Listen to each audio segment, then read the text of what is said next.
Last class में हमने discuss किया था मेमोरी मैनेजमेंट टेक्निक, जिसको दो पार्ट्स में डिवाइड किया था, कॉन्टिग्यूअस नॉन कॉन्टिग्यूअस। कॉन्टिग्यूअस को फर्दर दो पार्ट्स में डिवाइड किया था, जहां पे हमने बात की थी fixed partitioning and variable length partitioning. आज बात करेंगे यहाँ पे किस तरीके से इसके अंदर जो प्रोसेस है वो एलोकेशन और डी एलोकेशन होता है। ओके, तो एलोकेशन और डी एलोकेशन के बेसिकली चार मेथड है यहाँ पे। सबसे पहला है first fit, okay, second is next fit, third one is best fit, and fourth one is worst fit. okay, ये चार मेथड हैं जिनसे हम डेटा एलोकेट और डी एलोकेट करते हैं। okay, तो अगर बात करें फिक्स्ड पार्टीशनिंग की, okay, तो ये मेमोरी को स्पेस गिवन हो गया, और फिक्स पार्टीशनिंग का मतलब कि पार्टीशंस पहले से फिक्स है। Suppose this is 10 KB, this is like 30 KB and this is like 50 KB। Okay, तो मैं आपको एक्सप्लेन कर दूं कि अगर फर्स्ट फिट की बात करेंगे तो फर्स्ट फिट का क्या मतलब होगा कि अगर मेरे पास सपोज कोई प्रोसेस है P1, कोई प्रोसेस P2, कोई process P3, like 3 process I am having, तो इसमें क्या होगा, फर्स्ट फिट की अगर बात करें तो फर्स्ट फिट का मतलब होता है कि we have to check from the first location. Okay, तो सबसे पहले हम फर्स्ट लोकेशन से चेक करेंगे।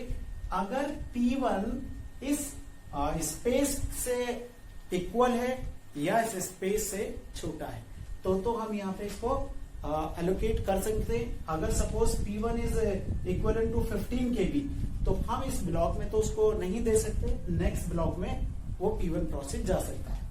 तो फर्स्ट फिट का मतलब होता है कि पहली इनिशियल लोकेशन से चेक करेंगे, अगर कोई प्रोसेस उस पर्टिकुलर लोकेशन पे फिट हो सकता है या enough space is there, then what we can do, we can put that process at that location only.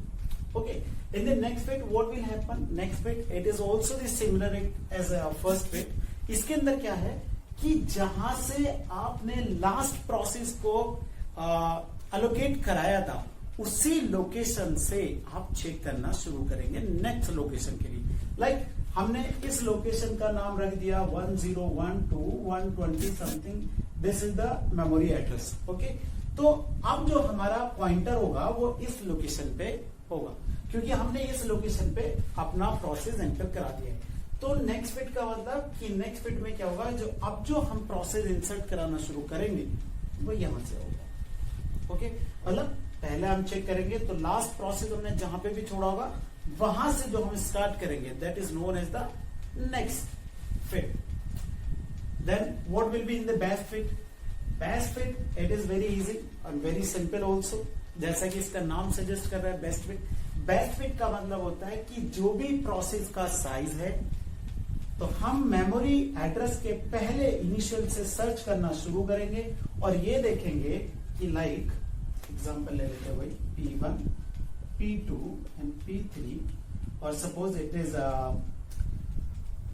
10 KB, और suppose it is like we can say 20 KB, P2 is 40 KB, और P3 is equivalent to like 10 KB something you can say. Okay, तो अब क्या होगा in a best fit, what will happen, best fit कहता है कि सबसे पहले आपको अगर P1 के लिए चेक करना है तो P1 प्रोसेस फर्स्ट लोकेशन पे आ सकता है, जी नहीं। नेक्स्ट लोकेशन पे आ सकता है, जी हाँ।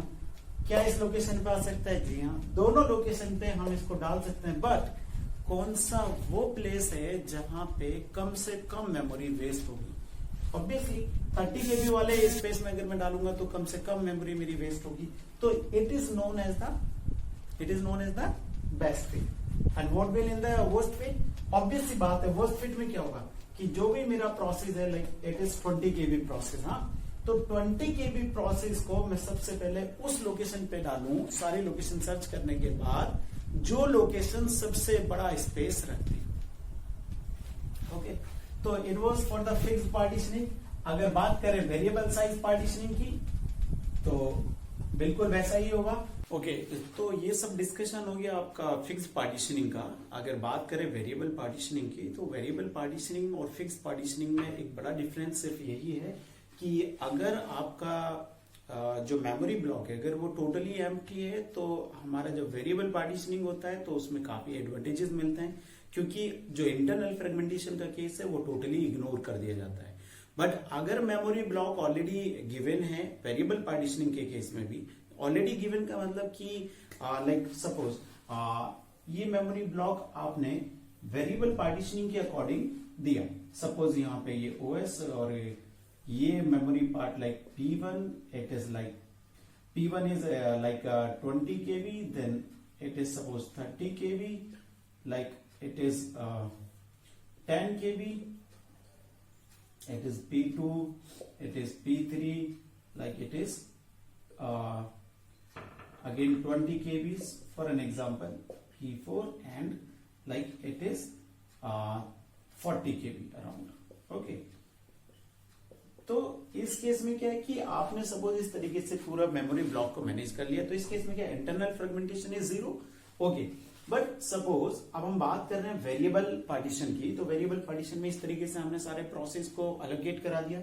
लाइक कुछ समय के बाद प्रोसेस P2 और सपोज प्रोसेस P5, ओके, ये दोनों प्रोसेस मेरे या तो किसी इंटरनल इनपुट आउटपुट इवेंट के लिए चले गए हैं, या सपोज ये दोनों एग्जीक्यूट हो गए हैं। तो अब क्या हुआ कि मेरे पास यहाँ पे बचता है आपका 30, ये मेरा 30 केबी का स्पेस और ये मेरा 50 केबी का स्पेस। ये दोनों स्पेस क्या है, मेरे एम्प्टी हैं।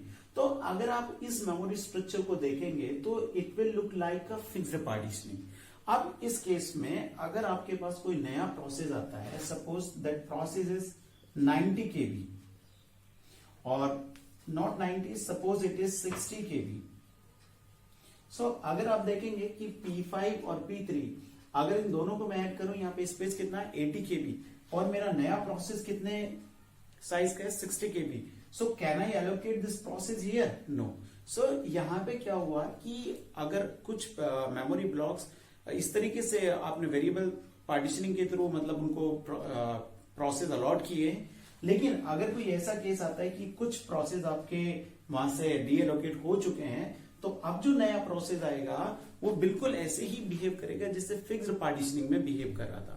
तो it will be the case of external fragmentation, as you know कि इस स्पेस और इस स्पेस को दोनों को ऐड करने पे हमारे पास इनफ स्पेस अवेलेबल है, but still we can not put a process that has a size of 60 KB. Okay, so बाकी इस पे कई सारे न्यूमेरिकल्स हैं, जब हम न्यूमेरिकल्स देखेंगे तो बहुत सारी चीजें क्लियर हो जाएंगी। ओके।